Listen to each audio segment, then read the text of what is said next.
Stacey. Welcome to the kitchen of my old Kentucky home.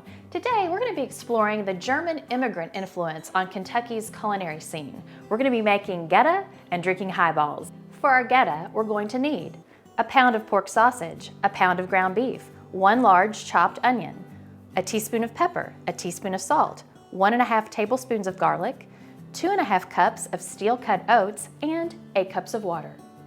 I'm going to tell you a little more about Goetta and its heritage when it cooks, but for starters, we're basically going to make an oatmeal. So I've got the 2½ cups of the steel-cut or pinhead oats, not instant, because this is going to cook for a while. We're going to have salt and pepper, and then adding 8 cups of water. And we're just going to stir this up. You're just basically making a savory oatmeal, and we're going to put this on the stove and cook it for 2 hours. So we basically have a savory oatmeal that we've cooked for 2 hours, and now we're going to add our meat and other ingredients. We're adding that pound of ground beef. We're adding a pound of pork, ground pork. You can also just go on and use ground sausage.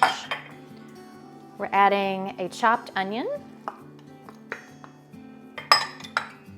And then we're adding a 1.5 tablespoons of garlic. If you like it a little more or less, you can adjust that to taste. And we are just gonna stir this up and cook it for another hour. Now that we are at the third phase of our Goetta making project, I'm finally gonna tell you what it is.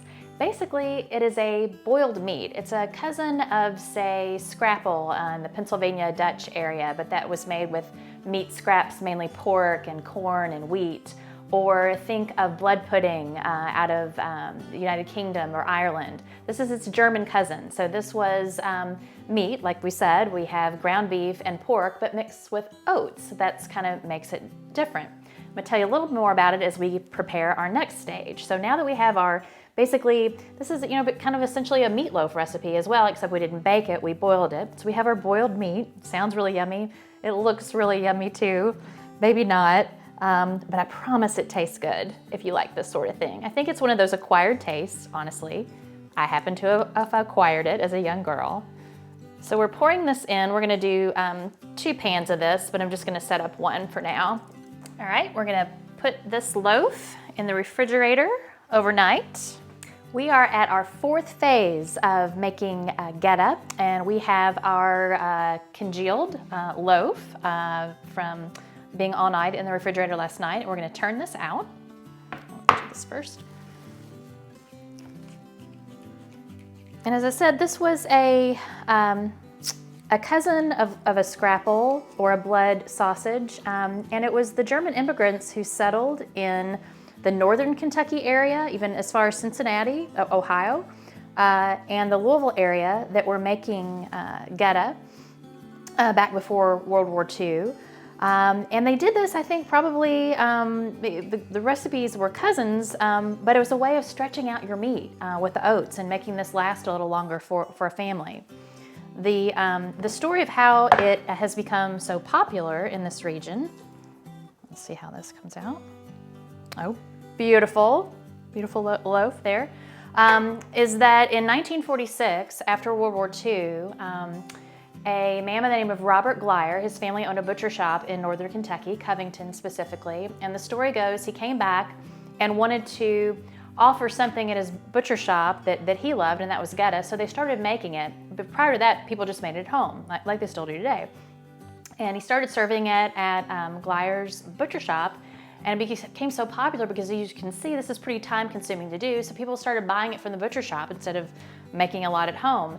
They sell millions of pounds a year now. There's even a festival that celebrates Goetta in northern Kentucky, usually in August. I've never been, it's on my list, but that's how that's the story of Goetta. All right, so you don't stop here. We're getting ready to go on our 5th and final step, and we're gonna saute this in some butter or oil, you can. You can cut this thick. I've seen it served as a replacement for like meat, as your main entree, or on a burger, or crumbled up, or nachos. The way I grew up eating it in our household, the Shepherd household, was for breakfast. So the thinner the better, and put a fried egg on top. So we're gonna slice this up. So the first one doesn't get very thin. We're not going to use that. We'll use these slices and we'll take them over to a hot skillet. All right, while I pan fry these, Jessica is going to whip us up a highball. Since Stacey was making a dish from Northern Kentucky, I looked up north as well for some inspiration, and I found to their neighbor just to the north, Cincinnati, on their Imbibe Cincinnati website, this recipe for a Kentucky highball. So I'm going to use today Larceny bourbon, ginger simple syrup, fresh squeezed lime juice, and some fresh ginger slices, and top it with club soda. So I'm going to take 2 slices of ginger that I just now freshly sliced off, so it's nice and moist still. And then I've got 3/4 of an ounce of fresh squeezed lime juice. Okay. And then I made a ginger simple syrup by just boiling equal parts sugar and water, and then I added fresh sliced ginger into that while it was still hot and let it cool together, so now it's infused with that ginger flavor. So we're gonna use a 1/2 ounce of this ginger simple syrup. And then I'm gonna go ahead and muddle these ingredients to get a little bit more of that ginger flavor from the slices in here.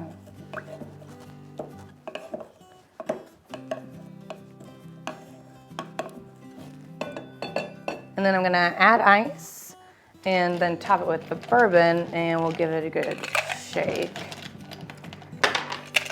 And we're gonna use 2 ounces of Larceny. I was talking to some of my friends from the Cincinnati, Northern Kentucky area about what to pair with Goetta, and most of the suggestions were basically just something kind of bright and citrusy, since it's a little bit of a heavier and then fried dish. All right, so we're gonna give this a good shake.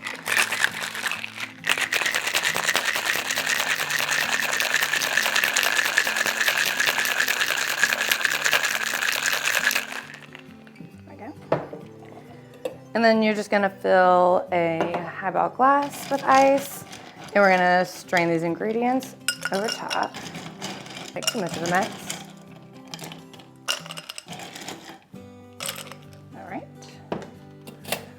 Strain everything over the ice, and then we are just gonna top it off with club soda. Makes it a nice, light and refreshing cocktail. So there you go. We've got a Kentucky highball. So Jessica, you know how we normally do this where I get an idea for what food I'm gonna make and then you pick the bourbon cocktail to complement, right? Well, I've gotta tell you, when you picked this one, it was like just total serendipity to me because of a cute little family story. I know you wanna hear it. I always do. Okay. I've always got one, right? So I grew up on Goetta, and it was that German influence. And the first time that I ever had a highball, I was actually in the Germantown neighborhood of Louisville. Yeah. Funny story. My best friend, her maiden name, Anne Margaret Weissar, very German.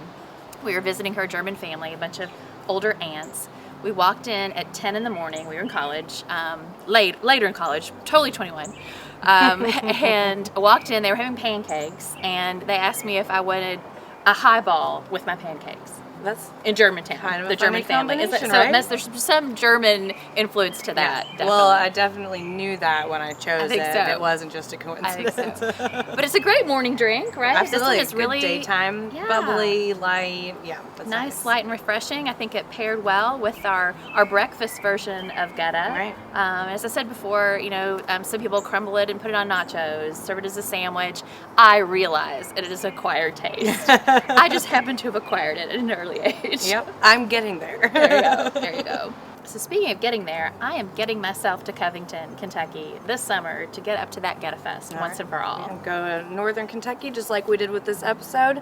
Hope you enjoyed it. And for more regional and Kentucky recipes, visit culinarylouisville.com. And we'll see you here next time on Bourbon and Biscuits. Cheers. Cheers.